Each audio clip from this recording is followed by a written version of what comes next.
English నేర్చుకుని అనర్గళంగా మాట్లాడాలనుకుంటున్నారా? అయితే వెంటనే కాల్ చేసి రిజిస్టర్ అవ్వండి. నమస్తే, వెల్కమ్ టు సుమన్ టీవీ. నేను మీ సంజయ్. ఈరోజు మనతో పాటు ఉన్నారు గ్రీన్ కార్డ్ ఎక్స్పర్ట్ మరియు immigration law consultant advocate Aditya Malyala గారు. సార్తో మాట్లాడుకున్న విషయాలు తెలుసుకుందాం. నమస్తే సార్. హలో అండి. హాయ్ సార్, ఇప్పుడు సిటిజన్షిప్ రావాలన్నా, యూఎస్లో గ్రీన్ కార్డ్ రావాలన్నా తొందరగా ఉన్న మార్గం EB5 వీసా అన్నారు. అండ్ EB5 వీసా వచ్చేసి $800,000 ఖర్చు పెడితే కానీ మనం అక్కడికి మైగ్రేట్ అవ్వలేము. ఇలాంటి సిచ్యువేషన్స్ కనబడుతుంది. అవును, ఎగ్జాక్ట్లీ. మరి ఒక మిడిల్ క్లాస్ పర్సన్ పరిస్థితి ఏంటి? అక్కడికి వెళ్ళాలి అన్న కళలు ఉన్న వ్యక్తికి, EB5 ఇన్వెస్ట్ చేయలేని వ్యక్తికి ఆల్టర్నేటివ్ ఏమన్నా మార్గాలు ఉన్నాయంటారా? వేరే వీసాలు కానీ ఏమన్నా?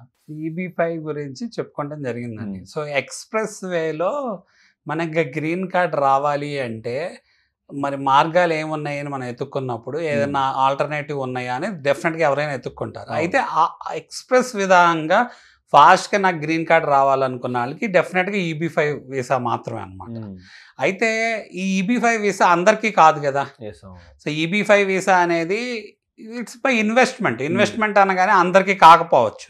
ఇప్పుడు ఏంటంటే మీకు అవునా కాదా అనేది నేను చెప్పడం కంటే మీ ఫైనాన్షియల్ ప్రొఫైల్ ఏంటి అనేది పర్టికులర్ పర్సన్ వ్యాలిడేట్ చేసుకోవాలి. అవునా? మరి ఆల్టర్నేటివ్ ఏంటి అంటే మనం చూసుకున్నట్టు ఇప్పుడు అసలు ముందు మనకి immigrant visas, non immigrant visas అంటే ఏంటో కూడా చూసుకోవాలి. మనకి ఏంటంటే నాన్ ఇమిగ్రెంట్ వీసా అంటే మనకి కొన్ని వర్క్ వీసాస్ అనమాట. అంటే పర్టికులర్ టెంపరీ పీరియడ్ కోసం, జస్ట్ వర్క్ పర్పస్ కోసం మనం రిలై అవుతున్నాం అనుకోండి ఒక వీసా. అది ఏంటంటే అసలు మనం కంట్రీలో ఎంటర్ అవటానికి. స్టూడెంట్ వీసా కూడా అలాంటి ఎంటర్ అవటానికే కదా. Non immigrant visas particularly like let's say ఇప్పుడు H1B అవనండి, లేకపోతే L కేటగిరీ అవనండి, O కేటగిరీ వీసాస్ అవండి. మన H1Bలో ఉన్న సిచ్యువేషన్స్ ఏంటి, ఇబ్బందులు ఏంటి చెప్పుకోవడం జరిగింది. మరి L category and O category visas మీద కూడా పీపుల్ కాన్సన్ట్రేట్ చేస్తున్నారు. అఫ్ కోర్స్ L కేటగిరీ అంటే ఏంటి, O కేటగిరీ ఏంటి డీటెయిల్గా మనం వేరే వీడియోస్లో చేసుకోవాల్సి వస్తుంది డెఫినెట్గా చెప్పుకోవాలంటే. బట్ మనం వెయిటింగ్ లిస్ట్ పరంగా చూస్తే ఇమిగ్రెంట్ వీసాల పరంగా ఇప్పుడు ఈ కేటగిరీస్ ఉంటాయి. EB1, EB2, EB3, EB4, EB5 ఇలా ఉంటాయి. సో ఒక్కొక్క వీసాకి ఒక సిగ్నిఫికెన్స్ ఉంటుంది. లైక్ ఎక్స్ట్రాడినరీ ఎబిలిటీ అవనండి, లేకపోతే మేనేజరల్ రోల్ అవనండి, లేకపోతే మీరు ఒక ప్రీచర్ అనుకోండి, లేకపోతే ఏంటంటే పురోహిత అవనండి, లేకపోతే అలాంటి ఆస్పెక్ట్స్ మీద ఒక కేటగిరీ. లేదు మీరు ఏంటంటే అడ్వాన్స్ డిగ్రీస్ చదివితే ఒక కేటగిరీ, రీసెర్చ్ చేశారనుకోండి ఒక కేటగిరీ, లేకపోతే అలా డిఫరెంట్ కేటగిరీస్. అలానే ఇన్వెస్ట్మెంట్ ద్వారా గ్రీన్ కార్డ్ తెచ్చుకున్నారు అనుకోండి, అది ఇవన్నీ ఇలా డిఫరెంట్ కేటగిరీస్ కింద క్లాసిఫై అవుతున్నాయి. సో ఇవన్నీ ఏంటంటే గ్రీన్ కార్డ్ తెచ్చుకుంటాను. మరి ఈ కేటగిరీస్ అన్నిట్లో కూడా ప్రతి దాంట్లో వెయిటింగ్ లిస్ట్ ఉంటుంది, కరెంట్ లిస్ట్ ఉంటుంది. మరి EB5 వీసాకు మాత్రమే ఆ కరెంట్ లిస్ట్ అనేది ఉంది. సో అందుకని ఏమైంది, ఇప్పటికిప్పుడు ఎవరన్నా EB5 వీసాను ఆప్ చేసుకుంటే వాళ్ళకి ఎంత ఫాస్ట్గా గ్రీన్ కార్డ్ వస్తుంది, ఎంత ఫాస్ట్గా సిటిజన్షిప్ వస్తుందంటే like let's say next 3 to 6 monthsలోనే వర్క్ వీసాస్ వచ్చేస్తున్నాయి. ఫస్ట్ 1.5 year to 2 yearsలో మనకి permanent resident conditional green card వచ్చేస్తుంది. 4 or 5 yearsలో పర్మనెంట్ రెసిడెంట్ గ్రీన్ కార్డ్ వస్తుంది. 7 or 8 yearsలో సిటిజన్షిప్ వస్తుంది. సో ఇది టైం లైన్ చూస్తే. సో ఈ టైం లైన్ మరి వేరే వీసాలకు వెయిట్లు కన్నా ఉందా అంటే లేదు. ఎందుకు లేదు, వెయిటింగ్ లిస్ట్ ఉంటాం వాళ్ళు. లైక్ లెట్స్ సే EB1లో కూడా, ఇప్పుడు EB1లో కూడా EB1A, 1B, 1C అలా కేటగిరీస్ ఉంటాయి. సో రీసెర్చ్ అయితే ఒక కేటగిరీ, మేనేజరల్ రోల్ అయితే ఒక కేటగిరీ, ఎక్స్ట్రాడినరీ ఎబిలిటీ అయితే ఒక కేటగిరీ, ఇలా అచీవ్మెంట్స్ పరంగా అలా ఒక కేటగిరీ ఇలా ఉంటాయి కదా.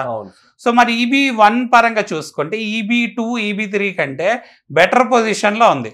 అక్కడైనా కూడా ఇప్పటికిప్పుడు మనం చూసుకుంటే అప్లై చేసిన వాళ్ళు ఇవాళ అప్లై చేసుకోవాలంటే అసలు యూజువల్గా 5 to 7 years అసలు గ్రీన్ కార్డ్ అప్లై చేసుకుంటే టైం పడుతుంది. రావడానికి మరి 2022 నుంచి వెయిటింగ్ లిస్ట్ ఉంటే ఎక్స్పెక్టెడ్ టు బి ఒక 25 ఏళ్ళు 30 ఏళ్ళు బట్టే అవకాశం ఉంది, తక్కువే.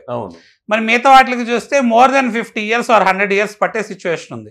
అందుకని ఎక్స్ప్రెస్ వేలో మనకి గ్రీన్ కార్డ్ రావాలి, సిటిజన్షిప్ రావాలి అంటే ఈ EB5 అనేది ప్లేలోకి వచ్చింది.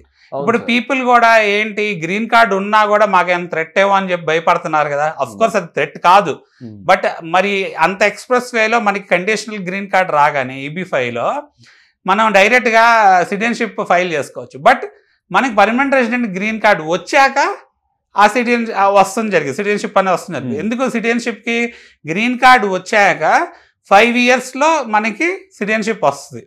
ఆ 5 years ఏంటి, అట్లీస్ట్ 2.5 years అయినా మనము ఆర్ 3 years మనం ఉన్నట్టు చూపించుకోగలగాలి, గ్రీన్ కార్డ్ స్టేటస్ మెయింటైన్ చేసి సిటిజన్షిప్ తెచ్చుకోగలగాలి. సో మరి ఈ ఎక్స్ప్రెస్ వే పరంగా చూసుకుంటే ఓన్లీ EB-5 ఉంది. మరి డబ్బులు EB-5 అనగానే డబ్బుల పరంగా మాట్లాడుకోవాలి కదా. $800,000 అందరి దగ్గర ఉండవు కదా, దాదాపు 8 కోట్లు. బట్ $800,000 వెనక్కి వస్తాయి.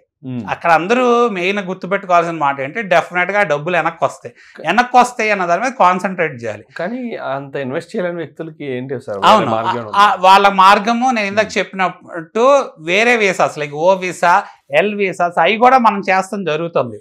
సో అవి సజెస్ట్ చేయడం జరిగిద్ది. బట్ ఏంటంటే అవి కూడా వాటిల్లో ఇందాక చెప్పినట్టు వాటి పరంగా ఛాలెంజెస్, వెయిటింగ్ లిస్ట్ ఉంది, వాటికి కూడా కొంచెం టైం లైన్ పట్టే అవకాశం ఉంది. బట్ ఏంటంటే ఎక్స్ట్రాడినరీ ఎబిలిటీలో ఒక అడ్వాంటేజ్ ఉందన్నమాట. ఇప్పుడు మనకి O వీసా కేటగిరీలో ఇప్పుడు EB-1Aలో సెల్ఫ్ పిటిషనింగ్ కాన్సెప్ట్ ఉంది. సేమ్ EB-2లో కూడా నేషనల్ ఇంట్రెస్ట్ వేవేర్ అని చెప్పి, అంటే మనం ఏంటంటే in the interest of country ఏదన్నా వర్క్ చేస్తున్నాం అనుకోండి, లైక్ స్పేస్కి రిలేటెడ్ అవనండి, మిలిటరీకి రిలేటెడ్ అవనండి, లేకపోతే ఏదైనా చిప్ డిజైనింగ్ అవనండి, అలాంటి పేటెంట్స్ అవనండి, లేకపోతే మెడికల్ ఫీల్డ్ అవనండి, అలాంటి వాటికి కూడా వీళ్ళు ఎక్కువ ఇంపార్టెన్స్ ఇచ్చి వీళ్ళు గ్రీన్ కార్డ్ ఫైల్ చేయడం జరిగింది. బట్ టైమ్ లైన్స్ అగైన్ ఈ కేటగిరీస్ లో పడుతుంది అవకాశం ఉంది. సార్ మరి పార్ట్ ఫైలింగ్ ఆప్షన్ కూడా ఉంది కదా EB-5లో. అంటే ఏంటి part filing and partial filing అంటే మీ దగ్గర ఇవాళ 2 కోట్లు 2.5 కోట్లు ఉన్నా కూడా మీరు EB-5 చేసుకోవచ్చు. ఎందుకు అంటే ఒక 2 కోట్లతో ముందు ఫైల్ చేసేసుకొని మీ ప్రయారిటీ డేట్ ని లాకిన్ చేసేసుకొని బ్లాక్ చేసేసుకోవచ్చు. ఎందుకంటే ఇప్పుడు చూడండి, గోల్డ్ కార్డ్ రేపు తెస్తే 2027 తర్వాత వచ్చింది అనుకోండి, లేకపోతే 26 తర్వాత వచ్చింది అనుకోండి, లేకపోతే ప్యారల్ వచ్చినా అది $5 million అవుతుంది. బట్ మనకి EB-5 ఓన్లీ 2027 వరకే ఉంది. 2026లో ఎవరైతే చేసుకున్నారో వాళ్ళకి ప్రాసెసింగ్ 2027 వరకు జరుగుతుంది. అయితే 2.5 crores తో కూడా మీరు EB-5 చేసుకునే ఆప్షన్ ఉంది కదా. చేసుకున్నాక నెక్స్ట్ 6 months లో మాత్రం మిగతా డబ్బులని అరేంజ్ చేసుకోవాలి. బట్ వాళ్ళకి ఫెసిలిటేట్ చేయడానికి ఒక బ్రిడ్జ్ లోన్ $300,000 వరకు, అంటే అప్ టు 3 crores వరకు కూడా ప్రొవైడ్ చేయడం జరుగుతుంది. ఆ బ్రిడ్జ్ లోన్ ప్రొవైడ్ చేస్తున్నాము ప్లస్ 2.5 or 2 crores వీళ్ళు పార్ట్ ఫైలింగ్ చేస్తున్నారంటే వీళ్ళు తీసుకురావాల్సిన డబ్బులు తగ్గిపోయినాయిగా.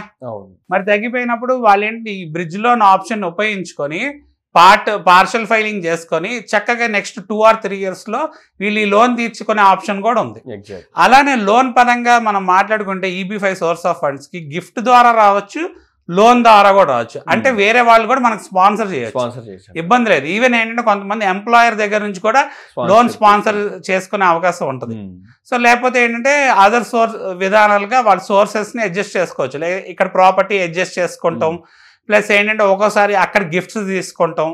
సో ఈ ఏదైతే లీగల్ పర్వ్యూలో ఫ్రేమ్ వర్క్ లోకి డాక్యుమెంటేషన్ సెగ్రిగేషన్ చేసుకుని అడ్జస్ట్ చేసుకుంటారో అది వాళ్ళకి పార్ట్ ఫైలింగ్ ద్వారా అడ్జస్ట్ చేసుకుంటాం, పెద్ద ఇబ్బంది కాదు. ఎందుకంటే సేవింగ్స్ ఎర్నింగ్సే మినిమం ఒక 3 crores 4 crores ఎవరికైనా ఉంటాయి వాళ్ళు. అంటే ఎగ్జాక్ట్లీ సార్, ఈ పార్ట్ ఫైలింగ్ అనేది అక్కడ వర్కింగ్ వీసా మీద ఉన్న వాళ్ళు కూడా చేసుకోవచ్చు అంటారా?